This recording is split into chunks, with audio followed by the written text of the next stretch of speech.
আসসালামু আলাইকুম রহমতুল্লাহি ওয়া বারাকাতুহু। যেটা প্রথম ভিডিওতে বলেছিলাম বশীকরণের, তার দ্বিতীয় পর্বটা আসছে। দুটো একসাথে যদি করেন কাজ কোনো সময় বাদ যাবে না। তো ওইটা আপনার পায়ের মধ্যে বাঁধার জন্য দিয়েছিলাম, আর এটা আলাদা রকম। এটা দেখবেন কিছু স্বামী আছে, কিছু মানুষ আছে, প্রথমত বিয়ে করার পর স্ত্রীকে কিছুদিন খুব সুখ ভোগ দেয়।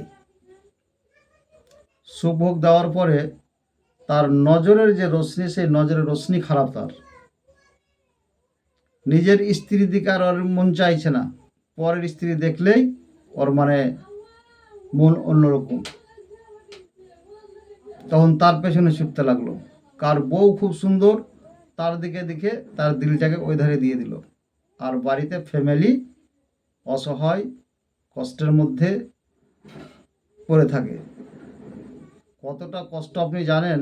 যার স্বামী নাই, চলে গেছে ছেড়ে, বাহিরে পরক্রিয়া করছে, নিজের স্ত্রীর খেয়াল রাখে না, সেই বুঝে। যে ভাইয়ের স্ত্রী তার স্বামীর কাছে আসে না, সেই জানে কতটা কষ্ট।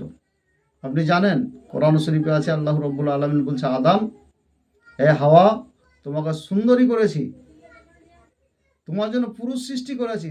যদি পুরুষ সৃষ্টি না করতাম, তাহলে তুমি যতই তোমার রূপ চেহারা থাক, তুমি সারা জীবন কান্না করতে। আর আদম, তোমাকে জান্নাতে ভালো লাগে না? আল্লাহ জানার পরে মা হাওয়া রাদিয়াল্লাহু তাআলা আনহাকে তৈরি করেছিলেন। তারপরে জান্নাতে আনন্দ। তাহলে স্বামী স্ত্রী যে একটা স্পর্শ মিলন, এত আনন্দ, এত মহব্বত, এত ভালোবাসা, সেই জিনিসটা যদি বর্তমানে আদমের সন্তান নিজের স্ত্রীকে বিয়ে করে আনার পর কষ্ট দেয়, দুঃখ দেয় এবং বহু রকমের জ্বালা যন্ত্রণা করে দিয়ে, আর ভালো লাগে না, চলে যাও বাহিরে, কানাডা চলে গেল, দুবাই চলে গেল, সৌদি চলে গেল, আছে বছর, 2 বছর, 3 বছর, কোনো খবর লাই না, আসে না, কোনো টাকা আপনাকে পাঠায় না, কোনো খরচ পাঠায় না। যদি পাঠাইতে সেই রকম যেটা ডাক্তার কবরাজ কিছুই হয় না। ছেলের অসুখ দেখাবেন না, খাবেন। বহু কষ্টের মধ্যে এই ফ্যামিলি আছে। যার হয় না, সে কোনো কথা নেই, তাকে করতে হবে না এসব। যাদের এগুলা হয়ে থাকে তারা করবেন। আর ইনশাআল্লাহ আপনাকে ফাঁকি দেওয়ার জন্য ভিডিও করি না আমি। কে কী করে সেটা বলতে পারবো না। আপনি কাজ করে দেখবেন, কিন্তু আপনার ভিতরে সততা যেন থাকে, আর ইমান থাকে। আর যে আল্লাহ পাঠিয়েছে আপনাকে দুনিয়াতে, আপনাকে তৈরি করেছে, আপনাদেরকে, আমাদেরকে এবাদতের জন্য, সেই এবাদতের মধ্যে থাকলে, আল্লাহর উপরে স্মরণ করে, আল্লাহকে বিশ্বাস করে যদি ইখলাসের সাথে কাজ করি, তাহলে এ কাজ কোনোদিন বৃথা যাবে না। কাজের নিয়মটা হবে ওইটাই। নারী যদি করে লিখে দেওয়াটা, তাহলে খুব সোজা। যদি লিখে,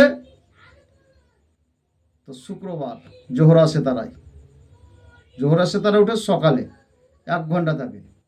পুরুষ যদি করে বৃহস্পতিবার, অর্থাৎ মুস্তারি গ্রহের সময় 1 ঘন্টা থাকে। একই রকম লিখতে হবে। প্রথমত নারী যদি কাজ করে, তাহলে তার স্বামীর নাম লাগবে, তার মায়ের নাম লাগবে, লিখবে। তারপর আলা হুব্বে মোহাব্বত গ্রেপ্তার সুদ বানসুদ, তারপরে নিজের নাম, নিজের মায়ের নাম ভাঁজ করে ওইটাকে কিন্তু লিখতে হবে। কি কোন কাগজে? একটা লাল কাগজে, পাতলা লাল কাগজে লিখতে হবে।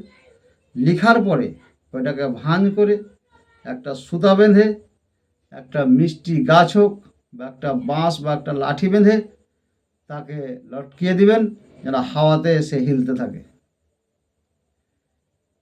যদি 10 বছর ছেড়ে আপনাকে চলে যাওয়া হয়, 20 বছর ছেড়ে চলে যাওয়া হয়, সেই স্বামী যদি বেঁচে থাকে, এই তাবিজ হিলার সাথে সাথে ও যেখানেই থাক, সমস্ত ওখানকার মায়া ত্যাগ করে আপনার কাছে এসে ক্ষমা নেবে, আপনাকে নিয়ে আবার ঘর সংসার করবে।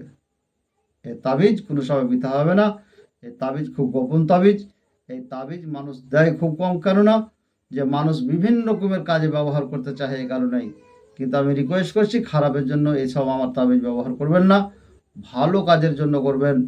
ভালো কাজ করা হয়েছে আপনার উপদেশ সাদকা, ভালো কথা সাদকা, নেকির কাজ, ভালো কাজ করবেন, নেকি পাবো, আপনি পাবেন, সংসার ভালো হবে, এক অপরের সাথে মহব্বত হবে, দেশ থেকে খারাপ জিনিস চলে যাবে দোয়া তাবিজের কাজে। এটা লক্ষ্য রাখবেন। ইনশাআল্লাহ আজিজ, কাজটা করে দেখেন। আমার তরফ থেকে আপনাদেরকে এজাজত রইল। ওই সব ব্যক্তিদেরকে যারা 5 ওয়াক্ত নামাজ পড়ে, যারা পীর বুজুর্গানের অনুসরণ করে, নবী মুস্তাফা সাল্লাহ সাল্লামের উপরে বেশি বেশি দরুদ পড়ে, তারা যদি এই কাজটা করে, কাজ 100তে 100 হবে, একটা বাদ যাবে না। কাজটা করে দেখবেন। আসসালামু আলাইকুম রহমাতুল্লাহি ওবারাকাতুহু। ভিডিওটা ভালো লাগে সোশ্যাল মিডিয়ায় শেয়ার করবেন, বন্ধু বান্ধবদের কাছে পৌঁছিয়ে দেবেন।